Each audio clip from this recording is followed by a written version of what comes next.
Who sang for Black Sabbath? Ozzy, duh. And Ronnie James Dio. But also, don't forget that Ian Gillan and Glenn Hughes of Deep Purple also sang on albums after Dio left. One album each. Geez, who didn't sing for Black Sabbath? Okay, who else? Anyone? Oh, right.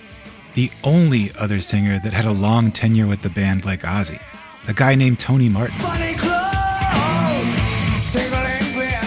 I guess after all the shuffling around, they finally found their man. But comparatively, no one ever talks about this dude. Now, if you think I'm some guy who knows about Tony Martin here to hip you to the news, you'd be wrong. I've always known about this Tony Martin run, but like so many, I've just been stuck with so much Ozzy and Dio to wrap my brains around and rock out to, and all the other cool music of the world, that I'm totally unhip. But my friend Igor sent me a mixtape of cool Tony Martin jams to check out.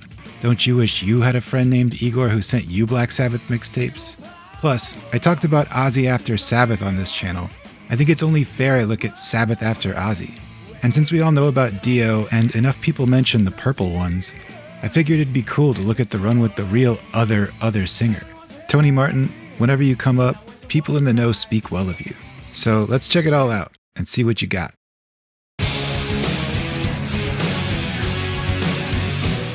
Let's kick things off with this single, The Shining, off of 1987's The Eternal Idol. Tony Martin's first album at the helm, though it was completely written vocal melodies and all before he joined. He's just stepping in to save the day after things blew up with another dude named Ray Gillen. There's a man who sees all there is to see and what the future holds for all. As the days grow dark, was his soul and final warning. Now this Black Sabbath, other than riffmaster General Tony Iommi, is totally new.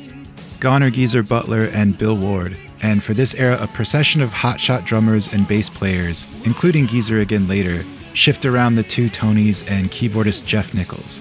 In fact, bassist Bob Daisley from the original Ozzy solo lineup was on this album and contributing lyrics here, but was long gone by the time of the video, so this bass player is apparently just some guy off the street who looked cool enough.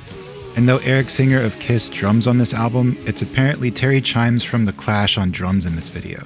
Hilariously, the album cover was intended to be a photo of Rodin's sculpture The Eternal Idol, but they couldn't get permission, so they had two models lather up in paint and recreate it, which reportedly hospitalized them.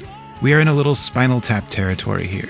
I seriously think the best thing to do here is close your eyes. Let the silly 80s music video images wash away and let the silly 80s pop metal sonics seep into your brain grapes.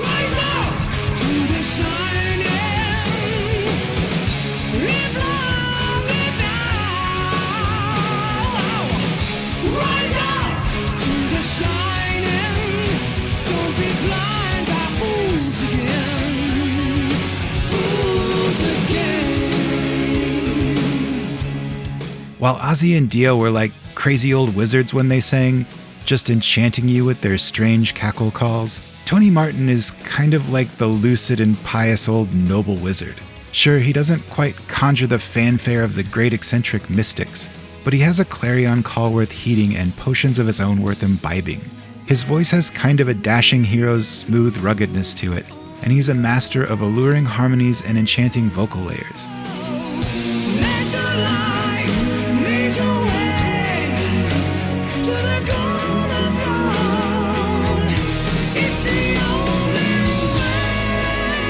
Okay, now you can open your eyes and let the silly 80s images back in. Another reason I will tell you right off the bat there is gold in the hills of later Sabbath is Tony Iommi comes into a great new form.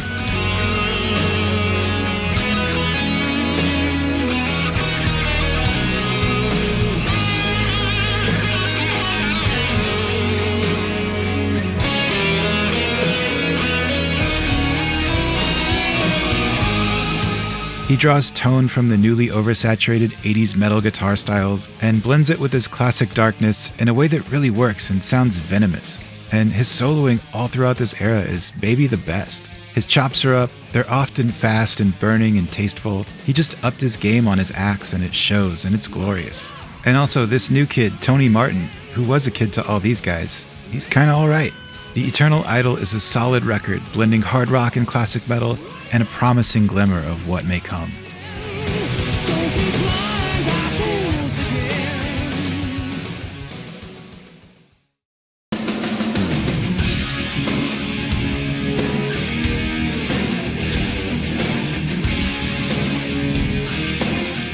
Okay, next video, next album, which is the single Headless Cross off the 1989 album Headless Cross. This is the first album where Tony is actively involved in the writing as well, and I'll just say right now, I think this album is the cream of the Tony Martin crop. It just rips with saturated 80s metal nocturnal goodness all throughout.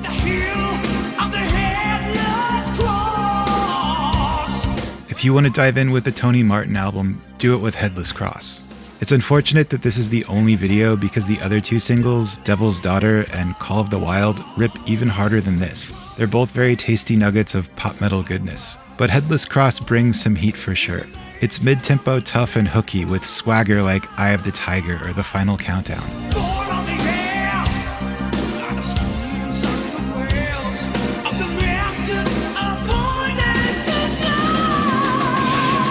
And even kind of reminds me of Van Halen's Love Walks In, but with better lyrics. Anyway, the payoff is pretty sweet.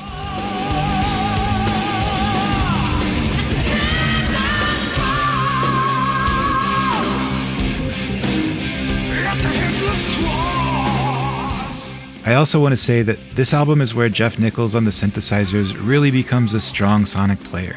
Playing synths in a metal band is just delicate territory. If you do it right, you can whip up dark, synthy, vibey atmosphere that no guitarist other than maybe Steve Stevens could ever hope to do with an axe. But also one false move, one wrong sound patch, and you can sink the whole ship, making it sound like a stupid circus or carnival or something. Jeff on synths all throughout Headless Cross remains tasteful, delicate, dark, and dangerous sounding even. Though he's been around since Dio, he becomes a true secret weapon and jewel of the Tony Martin era, and it really allows Tony Iommi to pull off more minimalist, cloak and dagger style riffery at times too. And while we all loved Bill Ward's swingin' style, Cozy Powell on drums here is strong and tight and dead on point. Maybe most interestingly, jazz fusion bassist Lawrence Cottle is on bass for just this album, and he brings the same kind of solid but clever muso genius that like Hugh McDonald brought to Bon Jovi or something. And they got Brian May from Queen to rock a guest guitar solo on a track called When Death Calls. I'm telling you, start with Headless Cross. I'm already taking this album with me for the long haul. I think Tony Martin being a creative collaborator really helps take this record a step further than the Eternal Idol, because he's full of dark hooks and really knows how to push his voice. The sonic result of Headless Cross is what I would call Dream Warriors metal. That dark 80s powerful metal with verb and sparkle like chrome flashing in the night that cool-ass kids in A Nightmare on Elm Street would crank up. And yes, like the Dawkins song. No Ozzy or Dio Sabbath albums are Dream Warriors metal. It's a great leap forward for me, and I can't get enough of it.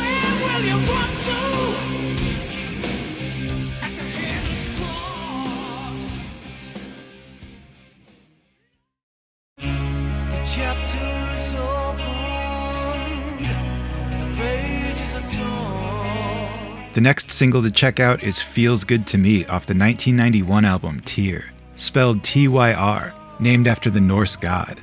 The only lineup change on this album is the addition of bassist Neil Murray from Whitesnake. While Dio brought real focus on fantastical Dungeons and Dragons thematics with his arrival, Tony Martin puts a heavy emphasis on Norse mythology on Tyr. And shifting away from the fuller darkness of Headless Cross, the sound of Tyr has a little bit more sunlight, but with a strong sense of pulse and aggression. There's song titles like Odin's Court and Valhalla. It rises up out of the shadows and becomes something more like battlefield metal, and calls to mind the triumphant pounding of bands like Maiden and Saxon.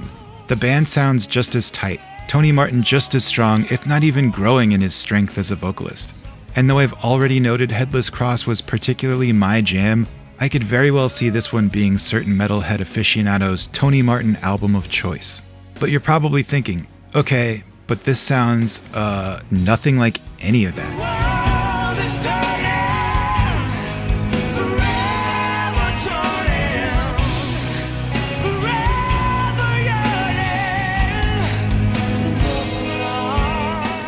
And that's true. For whatever reason, they went for their own version of the power ballad move for just this one song, hoping to catch a wave on radio and MTV and whatever else. It's not like Sabbath hadn't ever dabbled in balladry. Changes was a great early signal that they were more than just riffs and the devil. But Feels Good to Me comes across more like a dramatic metalhead spiritual in the vein of contemporaries at the time like, I don't know, Tesla or Great White or something.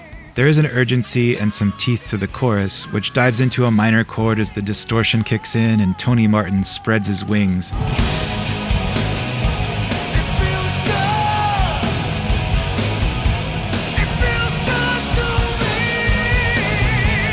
But before any of you headbanging ballad haters start cursing this move, just let me say that we get the absolute sexiest Tony Iommi guitar solo of all time here.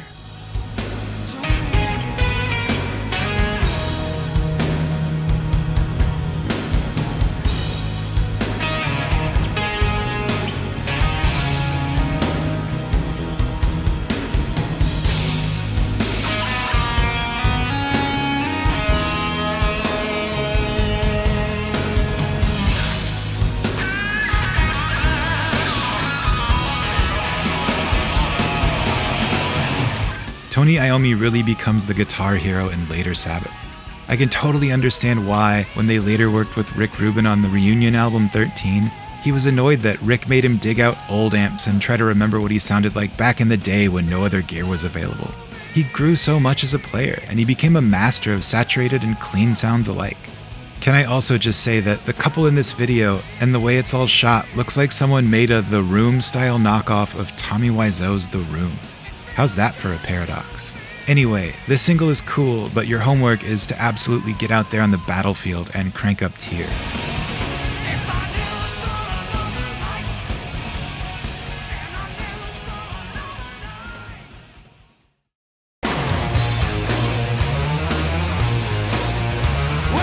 Okay, between Tyr and this next album, Iommi reunites with Dio and the Mob Rules lineup, and they make Dehumanizer in '92, while Tony Martin makes his solo album, Back Where I Belong. But it's all a flash in the pan, and by 1994, Tony Martin is back at the helm, and we get this album, Cross Purposes.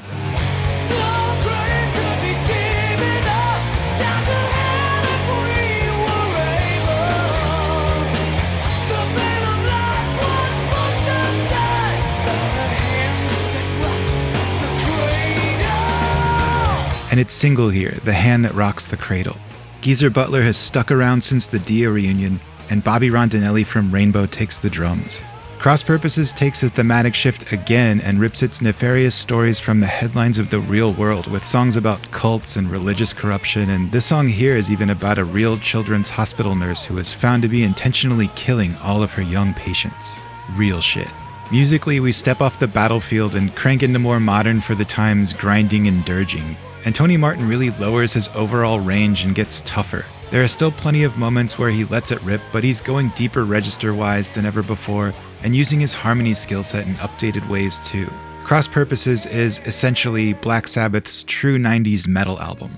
I guess I'd call this one Headbangers Ball Metal. I'm thankful to say they didn't try to make a grunge record or anything, extremely so, but the vocal harmonies on Virtual Death, and even somewhat on this breakdown here, are totally reminiscent of Alice in Chains, in a way I'm not even mad about.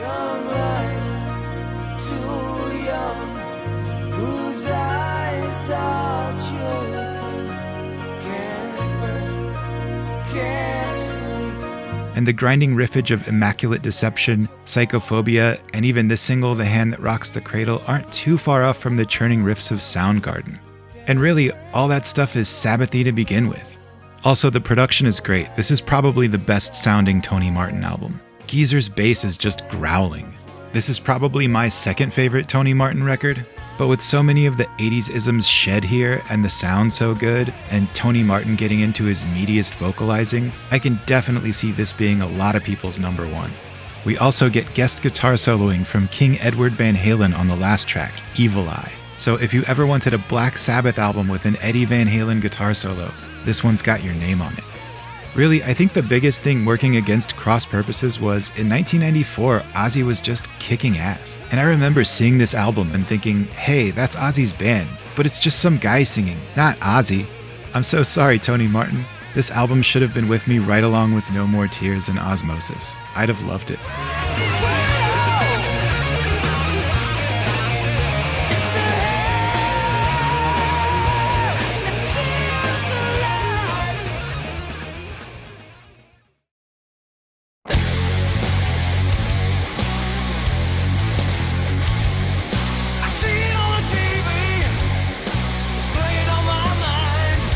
Oh man, how are we already at the last Tony Martin album, 1995's Forbidden? Good news, Cozy's back on drums. Bad news, Geezer's gone again. But the silver lining there is Neil Murray's back on bass, so we're back to Tyr lineup. Most interestingly about Forbidden is Body Count's Ernie C and Ice-T were brought on board, with Body Count guitarist Ernie C producing. Ice-T even delivers a guest spoken word on the opening track, The Illusion of Power. Thankfully, they did not try to make a rap metal album here, but there are riffs on Forbidden that definitely fall under what later came to be called groove metal for sure.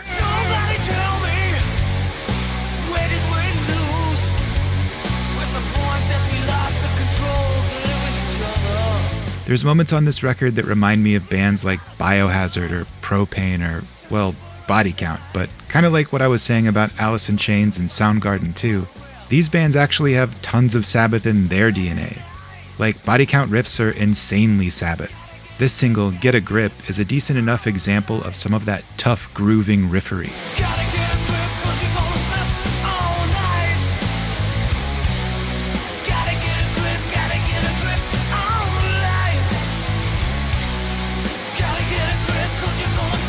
But no, we do not get a rap Sabbath album. And there's plenty of other styles of songcraft on Forbidden too. Lots of good dark melodic rock and classic metal weaving as well. It's actually a pretty diverse record. The biggest culprit of Forbidden's curse was an overall inferior sound, which I don't have any fingers to point about. Ernie C, you're off the hook. I really think they were just out of resources. Time, money, energy, all of it.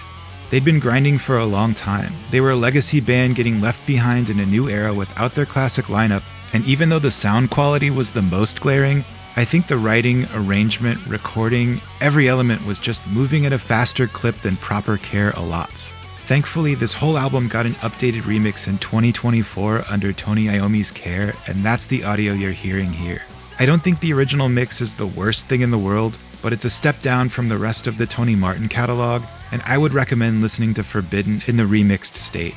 After this album literally fails to make a dent, things basically disband after already running on fumes, and in '97 the Ozzy reunion finally happens, and, well, the rest of that is history.